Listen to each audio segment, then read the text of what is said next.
Welcome back to Movie Recaps. Today I will show you a 2004 sci-fi thriller film, titled The Final Cut. Spoilers ahead. Watch out and take care. Alan Hickman is a young boy visiting another town with his parents when he comes across a fellow child called Louis Hunt, who is constantly cleaning his glasses with his shirt and playing with his necklace. The two of them bond while playing together, and when they find an abandoned factory building, they enter it to explore it. After Alan crosses a wooden plank suspended high above the ground, he goads Louis into doing the same, ignoring how scared he is. Louis follows him but only makes it halfway before he loses confidence and falls, trying to hold on to the edge for some seconds before hitting the ground. Alan finds Louis' necklace stuck on a nail and takes it before going down to check on Louis, who obviously is dead, lying on a pool of his own blood. Crying and terrified, Alan runs away after scraping the blood off his shoes. He leaves the town with his parents some hours later, not having told anyone about what happened. Many years later, an adult Alan is working as a cutter, a man that specializes in editing the memories of people into summarized biography videos called rememories. The footage comes from something called the Zoe implant. They put them in you as a baby and record your entire life. This has caused quite a controversy among many rebel groups, who protest in name of their privacy and tattoo their faces to show where they stand. Cutters have 3 rules: they cannot sell or give away the footage, they cannot have an implant themselves, and they cannot mix footage from different people to do one rememory. Alan is particularly well known for editing for controversial personalities today. Alan is showing one of his clients the demo of Mr. Monroe's rememory, who recently passed away, and taking notes of the relatives' reactions to know what works and what doesn't on a notebook that has Louis' necklace tied to it. After the client is gone, he goes through the footage again, finding the recording of Mr. Monroe hitting his wife and deleting it without remorse. Later in the evening, he meets with fellow cutters Hassan, Thelma and her assistant Michael, who has a friend he wants to introduce to Alan for the job, but he reminds them he works alone. After Hassan tells the story of how a girl changed her life for the better after learning she had the implant and people would see her life but ended killing herself anyway, Thelma tells Alan she has a job for him. A tech lawyer, Charles Bannister, has died, and his widow is looking for a cutter. His memories are quite disturbing, so Thelma couldn't accept the job, but this is right Alan's alley, so he accepts it. Afterward, Alan visits the bookshop where Dalila, the woman he has a crush on, works. He invites her over to his place after she closes the shop and shows her the special computer he uses to edit the memories, called a guillotine. She's never been to a rememory, not even her ex-boyfriend's, because she wants to remember him her way. Alan shows her a special edit he's made using a man's footage in front of the mirror in reverse, and Dalila feels a connection to it because she has this recurring dream where she's aging backward. After discussing his job some more, Alan takes Dalila to bed and they make love.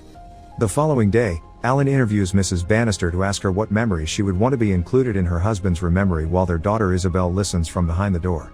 Next, he goes to Mr. Monroe's funeral, where a group of protesters has gathered at the entrance.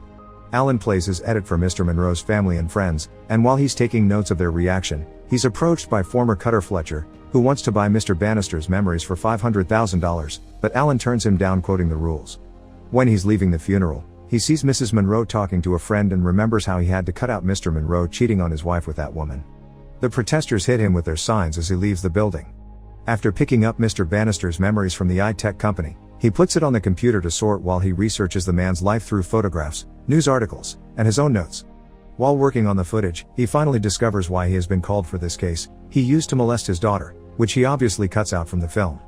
Then, while watching a memory of a party, he notices a man clean his glasses the same way Louis did and makes him think it may be him. So he makes the computer search for any other appearances of this man in Mr. Bannister's memories.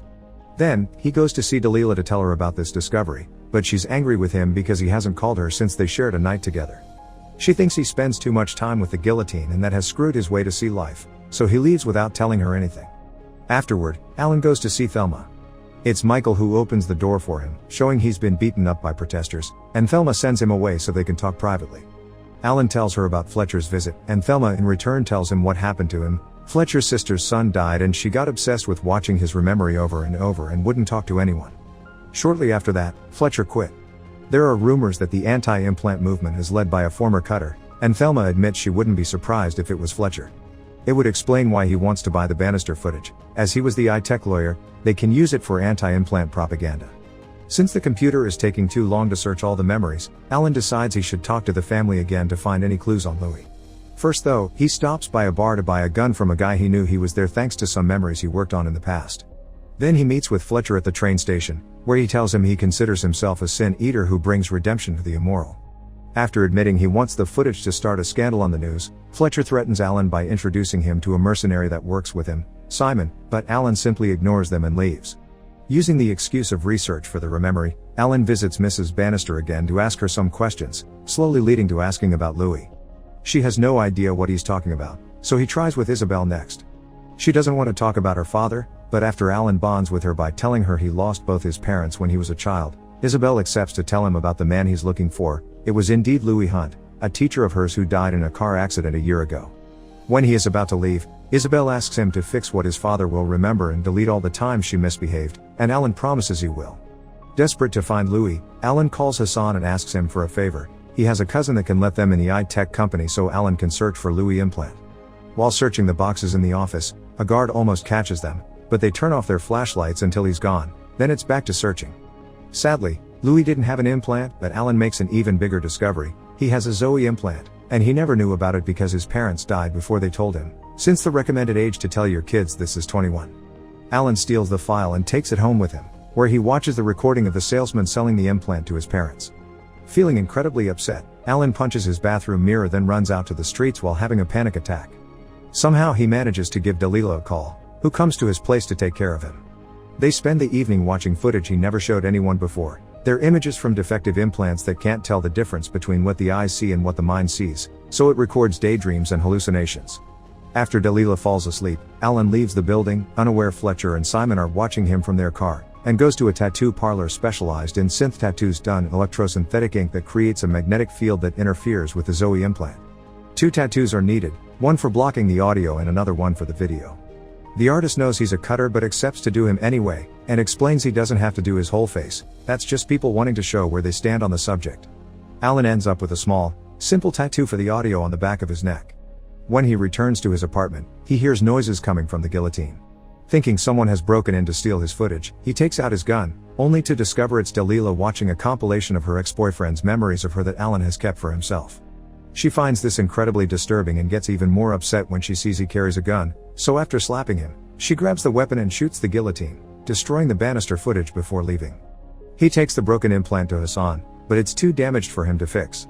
Alan wants to use the one on his head instead, and when he hears those words, Hassan knocks him out with a punch.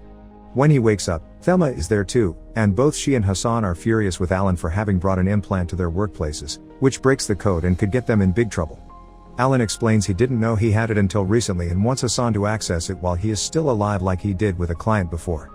Hassan explains it's incredibly dangerous and his client never recovered, staying as a blank for the rest of her life, but he ends up accepting anyway when he realizes Alan will do it with or without them. At least with their help, he can still be alive by the end. They put a condition though, he can never cut again after this, and Alan accepts. They connect Alan's head to a computer, which won't record anything, it will just allow him to watch, and he only has 5 minutes before it gets too risky. The initial electric shock is quite painful, but Alan soon recovers and starts looking through the footage. After stopping for some seconds to see a memory of his parents' funeral, his first kiss, and another one of himself in the mirror, Alan finally goes back to the day he met Louis and is shocked to see how much his memory has changed through the years. After goading Louis, he tried to stop him when he noticed it was too dangerous, and what he stepped on later hadn't been blood, it was just paint. He's so deeply touched by seeing this that he gets distracted and he doesn't remove the wires from his head in time, getting another electric shock when the 5 minutes are over.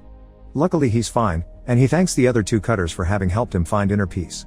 When he returns to his apartment, he finds the door open, Fletcher and Simon are there, looking for Bannister's implant. Alan gives it to them since it's destroyed, and an angry Fletcher leaves after taking Alan's notes with him, which is better than nothing. The next day, Alan visits Mrs. Bannister to tell her that there was an accident and the footage was destroyed. She laments the loss aloud, but she actually looks quite relieved, even saying some things are best forgotten. This upsets Isabel, who rushes to her room to see Alan through the window leaving their place. All this is being recorded by her own implant, so her mother is wrong, these things will be remembered someday. Afterward, Alan visits Louis' grave and leaves his necklace on it. Fletcher finds him there and tells him that after hearing he isn't cutting anymore, he did some searching, and found out Alan has an implant, which means he has Bannister's memories in his mind. He takes out a gun and chases Alan through the cemetery, missing his first few shots and catching up on him when Alan trips. To Alan's surprise though, Fletcher gains some last-minute mercy and shoots at the air, only for Simon to suddenly show up and kill Alan himself.